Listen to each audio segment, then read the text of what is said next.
अब पत्नी नहीं ले सकती अपने पति से मुंह मांगा इंटरिम मेंटेनेंस। घरेलू हिंसा के केस में आपकी पत्नी ने आपसे चाहे जितना मर्जी मेंटेनेंस मांगा हो, उसका मुंह मांगा मेंटेनेंस अब उसे नहीं मिलेगा। तो दोस्तों, आज एक ऐसे जजमेंट के बारे में मैं आप लोगों को बताऊंगा जिसका इस्तेमाल आप भी अपने केस में कर सकते हैं और पत्नी का मुंह मांगा मेंटेनेंस रुकवा सकते हैं। तो दोस्तों, इसी टॉपिक के ऊपर आज की इस वीडियो में हम बात करेंगे। इस वीडियो को बिना स्किप करे शुरू से लेकर एंड तक पूरा जरूर देखना, कहीं से भी स्किप मत करना, ताकि पूरी जानकारी आप लोगों को ठीक से समझ में आ सके। और वीडियो शुरू करने से पहले मैं आप सबसे कहना चाहता हूं कि अगर आप मेरे इस चैनल पर पहली बार आए हैं या आपने मेरा ये चैनल अभी तक सब्सक्राइब नहीं किया है, तो चैनल सब्सक्राइब करके नोटिफिकेशन बेल आइकन पर जरूर क्लिक कर देना, जिससे आने वाली सभी वीडियोस का नोटिफिकेशन सबसे पहले आपके पास पहुंचे और आप कोई भी वीडियो मिस ना कर पाओ। और अगर आपने अभी तक हमें सोशल मीडिया जैसे कि फेसबुक, व्हाट्सएप या फिर इंस्टाग्राम पर फॉलो नहीं किया है, तो इस वीडियो के डिस्क्रिप्शन में मैंने हमारे सभी सोशल मीडिया अकाउंट्स के लिंक दे दिए हैं। इस वीडियो के डिस्क्रिप्शन में जाकर उन लिंक्स पर क्लिक करके आप हमें सोशल मीडिया पर भी फॉलो कर सकते हैं। और अगर आपका भी कोई मैट्रिमोनियल केस चल रहा है और उस केस में आप पर्सनली मुझसे कॉल पर बात करके लीगल एडवाइस चाहते हैं, तो स्क्रीन पर दिए गए नंबर पर आप मुझे व्हाट्सएप करके हमारी मेंबरशिप ज्वाइन कर सकते हैं। और मेंबरशिप ज्वाइन करने के बाद आप डायरेक्ट कॉल पर मुझसे बात कर सकते हैं। तो चलो दोस्तों, आज की इस वीडियो को आगे कंटिन्यू करते हैं। देखो दोस्तों, आप लोगों की पत्नी जब भी आपके ऊपर घरेलू हिंसा का मुकदमा दर्ज करवाती है या मेंटेनेंस का केस दर्ज करवाती है, तो उसमें काफी बढ़ा चढ़ा कर लिखवाती है कि मेरे पति के पास इतनी प्रॉपर्टी है, मेरा पति महीने का इतना कमाता है, मुझे इतना मेंटेनेंस इससे दिलवाया जाए। 40-40 हजार, 50-50 हजार रुपए महीना के हिसाब से आपसे मेंटेनेंस की मांग करती है वो उस केस में।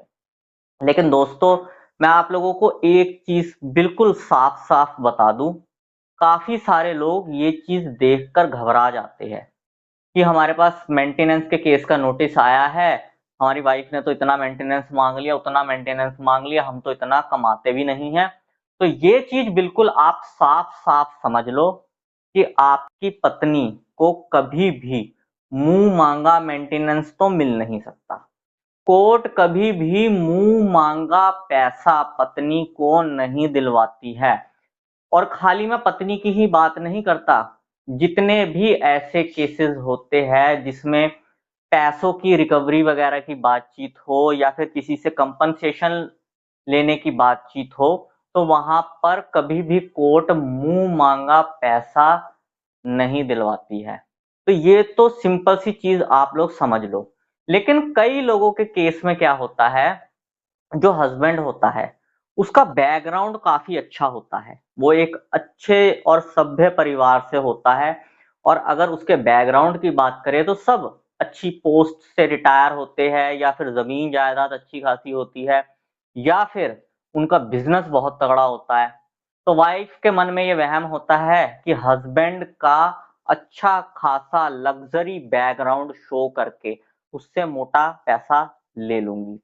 और काफी सारे हस्बैंड्स भी इस चीज को लेकर परेशान हो जाते हैं कि अगर हम बैकग्राउंड की बात करें तो काफी कुछ है हमारे पास, और हमारी वाइफ हमारे बैकग्राउंड को शो करके हमसे मोटा पैसा ना ले जाए। तो बिल्कुल बेफिक्र हो जाओ, इस जजमेंट का सहारा लेकर आप इस चीज से भी बच सकते हो। देखो दोस्तों, इस केस में क्या हुआ था, हस्बैंड का जो परिवार था, उसका जो बैकग्राउंड था काफी अच्छा था, बैकग्राउंड से वो काफी अमीर घर से बिलोंग करता था। लेकिन अगर हम बात करें हस्बैंड की अपनी इनकम के बारे में, तो उसकी अपनी इनकम कुछ ज्यादा ऐसी खास नहीं थी। अगर उसके पेरेंट्स की बात करें या उसके फैमिली बैकग्राउंड की बात करें, तो अच्छी खासी प्रॉपर्टी थी, अच्छी खासी इनकम थी, बैकग्राउंड में काफी कुछ अच्छा था। लेकिन हस्बैंड का अपना पर्सनल ज्यादा कुछ ठीक नहीं था। अब वाइफ ने घरेलू हिंसा का मुकदमा दर्ज करवाया और उसमें इंटरिम मेंटेनेंस लगने की बात सामने आई। जब इंटरिम मेंटेनेंस लगने की बात सामने आई, तो काफी अच्छा खासा इंटरिम मेंटेनेंस लग भी गया, जिसकी अपील लेकर हस्बैंड हाई कोर्ट पहुंच गया। हाई कोर्ट में जब ये चीज वाइफ ने रखी कि मेरा जो हस्बैंड है इसका बैकग्राउंड बहुत अच्छा है, काफी तगड़ा है, ये फाइनेंशियली काफी तगड़े लोग हैं बैकग्राउंड से, तो हस्बैंड ने भी फिर अपनी दलील रखी। हस्बैंड ने कहा कि देखो जी, भले ही मेरा बैकग्राउंड तगड़ा क्यों ना हो, बैकग्राउंड से मैं काफी अमीर क्यों ना हूं, लेकिन मेरी अपनी पर्सनल कमाई कुछ भी नहीं है। जो बैकग्राउंड का है वो पीछे ही है, मेरे पेरेंट्स उसमें मेरी कोई भी हेल्प नहीं करते हैं, मैं खुद मेहनत करके कमा रहा हूं, और अपनी पर्सनल कमाई की बात करूं तो कुछ ज्यादा ऐसी खास नहीं है। और हस्बैंड ने इस चीज के सारे सबूत भी कोर्ट के सामने पेश कर दिए। जब कोर्ट ने सारे सबूत देखे, दोनों पक्षों की दलीलों को सुना, तो कोर्ट ने ये फैसला दिया कि हस्बैंड का बैकग्राउंड चाहे कितना ही तगड़ा क्यों ना हो, वो चाहे पीछे से कितना भी अमीर क्यों ना हो, इंटरिम मेंटेनेंस इस हिसाब से लगेगा कि हस्बैंड की अपनी पर्सनल कमाई क्या है और उस कमाई में से उसका क्या खर्चा होता है, क्या खर्चा नहीं होता, कितना पैसा उसके पास बचता है, क्या क्या रिस्पॉन्सिबिलिटी उसके ऊपर है, उन सब चीजों को देखते हुए इंटरिम मेंटेनेंस लगाया जाएगा। ये नहीं कि वाइफ ने मुंह फाड़ कर कुछ भी मांग लिया तो कोर्ट उसे दिलवा देगी, नहीं। हस्बैंड की इनकम देखी जाएगी, फिर उस इनकम में ये भी देखा जाएगा कि उसके ऊपर क्या क्या लाइबिलिटीज है, क्या उसके ऊपर कोई लोन तो नहीं चल रहा, क्या वो रेंट पर तो नहीं रह रहा, या फिर और कोई रिस्पॉन्सिबिलिटी तो नहीं उसके ऊपर जिस चीज में उसका खर्चा होता हो, और उसके अपने पर्सनल खर्चे क्या क्या होते हैं, उसके पास क्या बचता है, हर चीज कोर्ट देखेगी, उसके हिसाब से इंटरिम मेंटेनेंस डिसाइड करेगी। तो जितने भी हस्बैंड्स इस चीज को लेकर परेशान होते हैं कि उनके ऊपर अच्छा खासा मेंटेनेंस लग जाएगा क्योंकि वो बैकग्राउंड से काफी अमीर है, तो वो लोग अब परेशान ना होए, बिल्कुल भी उन्हें घबराने की जरूरत नहीं है, बिल्कुल भी ऐसा नहीं होगा। पत्नी का मुंह मांगा पैसा उसे नहीं दिलवाने की कोर्ट इस जजमेंट का इस्तेमाल आप लोग कर सकते हो। अगर आपका मेंटेनेंस का केस अभी शुरू ही हुआ है, इंटरिम मेंटेनेंस नहीं लगा है, तो इस जजमेंट को लगाकर आप बहुत कम इंटरिम मेंटेनेंस लगवा सकते हो।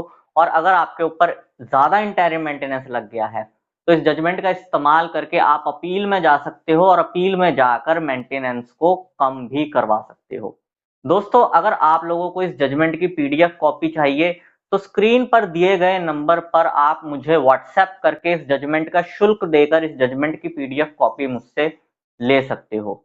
बाकी दोस्तों, अगर आपसे भी नाजायज मेंटेनेंस मांगा जा रहा है कोर्ट में आपके ऊपर झूठा मुकदमा दर्ज करवा के, तो इस वीडियो के कमेंट बॉक्स में जरूर लिखना स्टॉप मेंटेनेंस। बस यही जानकारी दोस्तों आज की इस वीडियो में मैं आप लोगों को देना चाहता था। उम्मीद करूंगा आपको ये जानकारी पसंद आई होगी।